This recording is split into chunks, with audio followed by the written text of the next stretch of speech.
जय माता दी। आज वैसे तो मुझे अपना गार्डन बहुत अच्छा लगता है और इसमें ढेर सारी फ्रूटिंग लगातार बनी रहती है। देखिए ढेर सारे इसमें फ्रूट प्लांट लगे हैं हमारे गार्डन में, पर मैं अपने गार्डन में एक नया प्लांट ऐड करने वाली हूँ और वह इतना सरल है, इतना इजी है कि आप अपने घर के सामान से बिल्कुल नए जो बिगनर हैं वो भी आसानी से लगा सकते हैं, बिना किसी मेहनत के, बिना किसी कंपोस्ट के और जीरो मिट्टी से। तो क्या आप लगाना चाहेंगे उस प्लांट को? और वह प्लांट है ड्रम स्टिक का। और ड्रम स्टिक के बारे में आपको पूरी जानकारी पता ही होगी कि यह फाइबर से युक्त होता है। दूध से ज़्यादा इसमें फ़ायदा 4 गुना है, दूध से ज़्यादा इसकी पत्तियाँ, इसके फ्रूट काम करते हैं। दाल से भी कई गुना इसमें protein, fibre, calcium, iron, magnesium, कुछ ऐसी चीज़ें नहीं हैं जो इसमें नहीं पाई जाती हैं।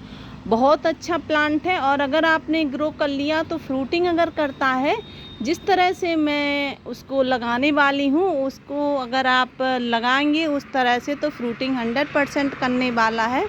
और अगर फ्रूटिंग किसी रीजन से आपके यहाँ नहीं कर रहा है, टेम्परेचर के हिसाब से या फिर और किसी रीजन से, तो फिर आप उनकी पत्तियों का भी बहुत अच्छे से यूज कर सकते हैं। आप चाहें तो इसे बालकनी में भी लगा सकते हैं। अगर आपके बालकनी में 3-4 घंटे की धूप आती है तो आप इजीली इसे ग्रो कर सकते हैं। अगर इसमें फ्रूट्स बन गए तो बहुत अच्छा है, क्योंकि इसे करीब 7-8 घंटे की धूप चाहिए पड़ती है। लेकिन अगर इसमें फ्रूट नहीं बने तो इसकी जो ब्रांच रहती है, इसके जो फ्लावर्स रहते हैं, इसकी जो पत्तियां रहती हैं, बहुत काम आती हैं। अगर आप इसकी पत्तियों का यूज चाय में करते हैं तो आपके जो वीकनेस है, जो आप में आलसपन रहता है, वह दूर होता है। और आप इसको वीकली में 1-2 बार अपने चाय में ऐड कर सकते हैं। इनकी पत्तियों को बहुत ज़्यादा फ़ायदा करने वाला है। तो चलिए हम आपको बिल्कुल ईज़िली तरीके से बताने वाले हैं कि हम अपने गार्डन में एक नया प्लांट और ग्रो करने वाले हैं। और यह ऐसा प्लांट है कि लाइफ टाइम चलने वाला है। जब तक आप इसे नहीं हटाएंगे तब तक ये नहीं हटेगा और बहुत फास्ट ग्रोथ करता है। इसलिए हमें चाहिए कि उसे हम बड़े बैग में ही लगाएं, क्योंकि जैसे ही हम उसकी शिफ्टिंग करते हैं, जैसे ही उसका सीड ग्रो करते हैं, तो उसका सीड एकदम इतनी तेज़ी से बढ़ता है कि आप देखते रह जाएंगे और 2 महीने में वह बहुत बड़ा आपका पौधा तैयार हो जाएगा, अगर इस तरह से आप लगाते हैं। तो चलिए बिल्कुल इजी तरीके से और आपको बताने वाले हैं हम कि हम अपने गार्डन में कैसे उसको उगाएंगे। एक बार हम उगा चुके हैं, पर मेरे यहाँ क्या हुआ था कि मेरी छत तो जो ऊपर वाला पोर्शन था वो कंप्लीट हो रहा था, इस वजह से वो सूख गया। नीचे रखा, धूप नहीं मिली उसे, तो सूख गया। और आप जो स्टेम देख रहे हैं इधर, उसी प्लांट की है। और आप देखिए ये हमारा करीब 3-4 महीने का ही प्लांट है और देखिए इसकी हाइट कितनी ज़्यादा है। और मैंने जिस तरीके से ग्रो किया था, अगर आप भी उस तरह से ग्रो करते हैं तो आपके भी यहाँ इतना ही बड़ा ये प्लांट होने वाला है। तो चलिए देर ना करके आपके साथ उस वीडियो को शेयर करेंगे और देखेंगे कि जितने हमारे पास फ्रूट प्लांट लगे हैं उनमें से एक नया प्लांट जो बहुत दिनों से उसका इंतज़ार था और इसी सीज़न में ग्रो होता है, क्योंकि उसके जो सीड हैं इसी सीज़न में मिलते हैं। ढेर सारे आपको सीड फ्री में ही मिल जाएंगे, तो आप उनके सीड को कलेक्ट कीजिए और लगाइए। अगर आपने वीडियो को अभी तक सब्सक्राइब नहीं किया है तो ज़रूर कर दीजिए, क्योंकि आने वाली जो भी वीडियो हमारी हैं बहुत मोटिवेशन वाली होने वाली हैं आपके लिए और आपको ढेर सारी नॉलेज मिलने वाली है ड्रम स्टिक के बारे में, हर फ्रूट्स प्लांट के बारे में, वेजिटेबल प्लांट के बारे में। जीरो बजट मिलेगा आपको और ढेर सारी फ्रूटिंग मिलेगी। और आप देखिए अमरूद तो ढेर सारे लगे हुए हैं, देखिए कितने बड़े बड़े अमरूद लगे हुए हैं। और ये देखिए कि ये है हमारी ड्रम स्टिक जो कि सूख गई है। मैंने एक प्लांट से एक पेड़ हमारे पास में लगा है, तो उसी से मैंने इसकी जो फली थी वो गिर गई थी, आंधी की वजह से सूखी हुई थी। आपको इसी तरीके से सूखी ड्रम स्टिक की ही जो रहता है ये फ्रूट, उसी का यूज़ करना है। ग्रीन वाले से अगर आप प्लांट लगाएंगे तो नहीं लगेगा। और आप देखिए कि ये पूरा खुल गया है। बारिश हुई थी, छत पर रखा था और जैसे ही बारिश पड़ी तो ये पूरा खुल गया और इसके सीड बाहर निकल कर आ गए हैं। और आप देखिए कि इतने सारे इसमें सीड मिले हैं। हमें सभी सीड ग्रो नहीं करना है क्योंकि इसका 100% जर्मिनेशन हो जाता है। हम जितने भी सीड ग्रो करते हैं इस तरह से सूखी फली के तुरंत ही ग्रो हो जाते हैं। इसलिए हम जहाँ इसको ग्रो करने वाले हैं उसमें करीब हम 3-4 सीड लगाएंगे और अगर उसमें से सभी जर्मिनेट हो गए तो अच्छी बात है, और कुछ नहीं हुए तो भी हमें 1-2 प्लांट उसमें से मिलने वाले हैं। और देखिए इसका सीड इस तरह से होता है और हम इसको डायरेक्ट भी लगा सकते हैं। चलिए हम तरीका बताने वाले हैं आपको कैसे लगाएंगे। और हम लगाएंगे आपको, देखिए हमारे पुराने जो प्लांट हमारा लगा था उसी की मिट्टी में ग्रो करने वाले हैं। बिल्कुल जरा सा उसमें थोड़ा सा फंगीसाइड मिलाएंगे, आपके घर में ईजिली मिल जाएगा। अगर उसमें से कुछ चीज़ नहीं मिलती है तो ऑप्शन भी बताने वाले हैं। और आप देखिए हमारा ये पॉट था जो टूट गया है, जैसे ही मैंने इसको उठाया तो ये काफ़ी टूट गया था, तो मैंने इस बकेट में कर लिया है। और आप देखिए हमारे किचन कचड़े की ही कंपोस्ट है जो कि देखिए कितनी ज़्यादा सॉफ्ट है। और ये पूरी कंपोस्ट है क्योंकि जैसा मैं ड्रम स्टिक का प्लांट लगा रही हूँ, काफ़ी सारे ऐसे प्लांट हैं जो मैं इसी तरीके से लगाती हूँ अपने गार्डन में और मुझे उसका रिजल्ट भी अच्छा मिलता है। खाद पानी डालनी नहीं पड़ती, खाद कभी डालनी नहीं पड़ती है।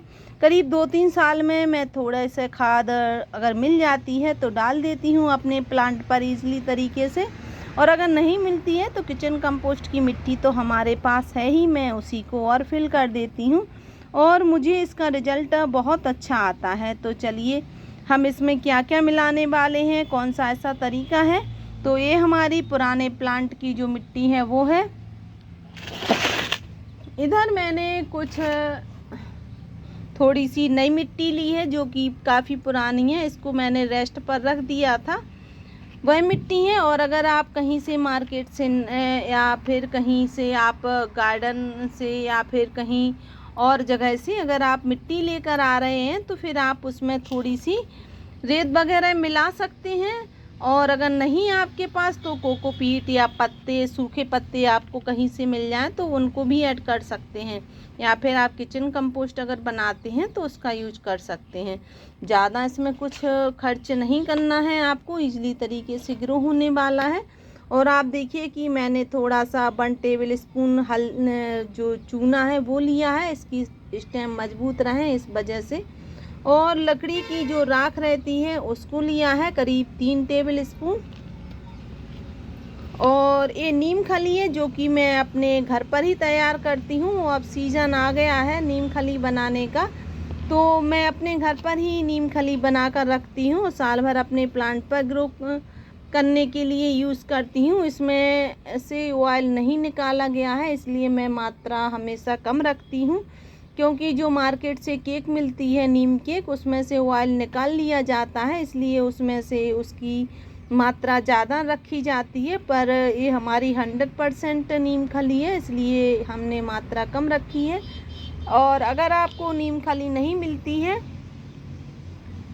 तो फिर आप नीम के पत्तों का भी यूज़ कर सकते हैं, उन्हें आप बिल्कुल महीन तोड़ लीजिए, फिर इस मिट्टी में मिलाकर भी उसका यूज कर सकते हैं।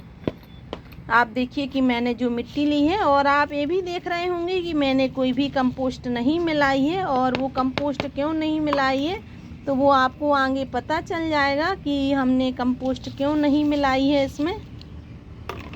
अब हमें क्या करना है कि अब हमें इसको अच्छे से मिक्स कर लेना। देखिए पत्ते भी हैं साथ में इसके। अगर इसमें कोई भी प्लास्टिक है या फिर कोई ऐसी चीज़ है, एल्युमिनियम है, प्लास्टिक है, कोई पत्थर का बड़ा टुकड़ा है, तो आप उसको ज़रूर हटा दीजिए, क्योंकि जब इसकी रूट्स फैलती हैं, छोटे पौधों में अक्सर होता है कि उनकी रूट्स पत्थर से टकराकर रुक जाती हैं, इस वजह से। देखिए इस तरह से। और आप देख सकते हैं इधर कि ये हमारा किचन का कचरा है पूरा। मेरे गार्डन में जो भी कचरा निकलता है, पत्तियां निकलती हैं, झाड़ू का निकलता है कचरा, या फिर मेरे जो फ्रूट, वेजिटेबल या कागज़, गत्ते जो भी मिलता है, मैं सब कुछ इसमें भर देती हूँ। और आप देखिए कि ये आधे से ज़्यादा भर गया है, बस हमें इतना ही भरना है, क्योंकि आगे चलकर जब हम इसमें कंपोस्टिंग मिलाएंगे तो इसमें कोई प्रॉब्लम ना आ जाए, इस वजह से। और ये आधे से ज़्यादा भर चुका है। आपको बस इसमें पॉलीथिन का यूज़ नहीं करना है, बाकी आप इसमें सभी चीज़ों का यूज़ कर सकते हैं। बस आप जो अपने जिस ग्रो बैग में आप इसको उगा रहे हैं उसका बस बैलेंस एक सा करने के लिए इस कंपोस्टिंग को अच्छे से दबा दीजिए, जिस वजह से कि आपके जो ग्रो बैग है उसमें कम से कम सिलवट आए, क्योंकि वो टेढ़ा हो जाता है कुछ समय बाद जब कंपोस्टिंग नीचे खिसकती है। तो आप देखिए पूरा कचरा ही है। बस बीच बीच में जब 2-3 दिन का कचरा हो जाता है तो मैं 1-2 मुट्ठी मिट्टी ज़रूर मिला देती हूँ और कुछ नहीं मिलाती हूँ। और कभी कभी तो जो गार्डन में झाड़ू लगाती हूँ उसी का कचरा मिला देती हूँ। हमारा जो ड्रम स्टिक का जो कचरा निकला था वो भी मैंने इसी में डाल दिया है। अब हमें क्या करना है, अब हमें मिलाना है इसमें अपनी जो गार्डन की मिट्टी है, वो ये जो मिट्टी है इसको मिलाना है और साथ में मिलाना है इसको भी, दोनों को मिक्स करना है। तो मैं इसी पॉट में मिक्स करूँगी इनको। इन दोनों को मिक्स करना कंपलसरी है, क्योंकि इसमें एक प्लांट लगा था काफ़ी समय से, तो इस वजह से इसमें अगर कोई बीमारी आ गई होगी तो मैंने इसमें जो नीम खली मिलाई है और राख मिलाया है तो उससे इसकी फंगस दूर हो जाएगी। और आप देखिए कि मैंने जो मेरी पॉट की जो मिट्टी थी वो और जो मैंने नई तैयार की थी वो, अब मैं क्या करूँगी कि इन दोनों को अच्छे से मिक्स करने वाली हूँ, जिससे कि हमारा प्लांट हेल्दी रहे और मिट्टी में कोई भी किसी भी प्रकार की बीमारी ना आए। और आप देख सकते हैं कि नीचे हमने पूरा किचन का ही कचरा मिलाया है और आगे चलकर वो हमारी कंपोस्टिंग में चेंज होने वाला है। तो आप देखिए कि मैंने एक लेयर इसकी ऊपर से चढ़ा दी है और कोई भी खाद नहीं मिलाई है। अब हमें इसमें लगाना है अपनी ड्रम स्टिक। किस तरह से लगाएंगे, क्या केयर करेंगे इसकी, बताने वाले हैं आपको।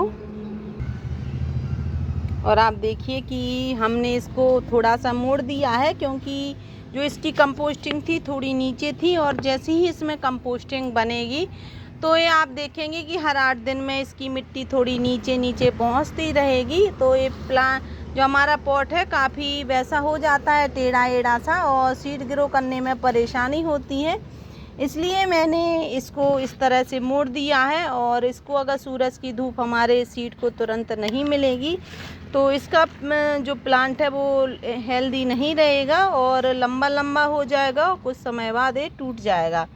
इस वजह से मैंने इसकी मिट्टी को इस तरह किया है कि इसको 100% धूप मिलती रहे। अब आप देखेंगे कि हम क्या करेंगे कि इसमें हमें करना है अपने 4 सीड ग्रो। देखिए इस तरह से होल कर देना है और होल 4 नहीं, हम करेंगे इसमें 5 सीड ग्रो। अगर 5 हो गए तो अच्छा है, ये घना हो जाएगा और हमें ढेर सारी पत्तियां देने वाला है। और अगर नहीं हुआ तो भी हम क्या करेंगे कि हमारा जो प्लांट है उसके लिए हमें ज़्यादा मेहनत नहीं करनी पड़ेगी। जितने भी हमारे पास इसके प्लांट हो जाएंगे उन्हें से हमें ढेर सारी प्रॉफिट होने वाली है। हमने क्या किया है कि देखिए कि करीब 1 इंच गहरा इसमें हमने जो है वो होल कर लिया है। अब हमें इनके सीड को क्या करना है कि इस तरह से इनको रखना है। इतना रखना है कि जितना आपका सीड है उससे डबल गहराई में आपको रखना है। ज़्यादा अगर गहरा हो गया है तो आप इस तरह से इसको थोड़ा भर सकते हैं। आप देखिए आपको इसमें जिस दिन आपने इसको लगाया है उस दिन आपको इतना पानी देना है कि जो आपने ऊपर की मिट्टी भरी है, आपको पता ही है कि आपने कितनी इसमें मिट्टी भरी है, बस उतनी मिट्टी गीली होनी चाहिए और किचन के कचरे तक पानी नहीं पहुंचना चाहिए। अगर आप इस तरह से अपना प्लांट ग्रो करते हैं तो उसमें कीड़े नहीं होते हैं और ढेर सारी आपको इसमें से जो प्लांट है ढेर सारे तुरंत प्लांट मिलने लगेंगे। और आपको फिर इसमें पानी तभी देना है जब आप इसकी ऊपर की लेयर आपको सूखी दिखने लगे। और आप देखिए कि मैंने इनको सभी को ढक दिया है। अब हम इसमें अच्छे से वाटरिंग कर देंगे। अब हमें इसमें रोज़ वाटरिंग नहीं करनी है, हम इसमें वाटरिंग तभी करेंगे जब इसकी ऊपर की लेयर अच्छे से सूख जाए। और हमें क्या करना है कि हमें इसकी जो हमारी किचन कंपोस्ट की मिट्टी में लगा है, इसलिए आप देखिए कि जैसे ही मैं इसको दबा रही हूँ तो ये नीचे पहुँच रहा है। तो आप भी इस तरह से इसको दबा सकते हैं, जिस वजह से कि इसके सीड बाहर ना निकलें पानी डालने की वजह से। आप देखिए हमारा प्लांट ग्रो हो गया है अभी हमें। और हमारा ये प्लांट ऐसा है कि ये कंपोस्टिंग बहुत कम मात्रा में चाहिए पड़ती है इसको, इसलिए इसमें कंपोस्ट जो है वो इसका यूज़ नहीं करना है आपको। करीब जब हमारा पौधा 1-2 साल का हो जाएगा तभी इसमें थोड़ी सी कंपोस्टिंग देनी होती है। ज़्यादा मेहनत इसके साथ नहीं करनी पड़ती है, क्योंकि ये किचन के कचरे से ही ढेर सारी अपनी खाद पानी लेता रहता है। बस इसमें किचन कंपोस्ट का जो लिक्विड रहता है वो उसके प्लांट को ज़रूर, छोटा सा पौधा है तभी से शुरू कर देना चाहिए देना, करीब हर 15 दिन में। तो इसके ढेर सारे जो प्लांट हैं उगकर आएंगे और हेल्दी रहेंगे। आशा है कि आपको वीडियो अच्छी लगी होगी। अगर वीडियो अच्छी लगी है तो वीडियो को लाइक शेयर एंड सब्सक्राइब करें। Thank you.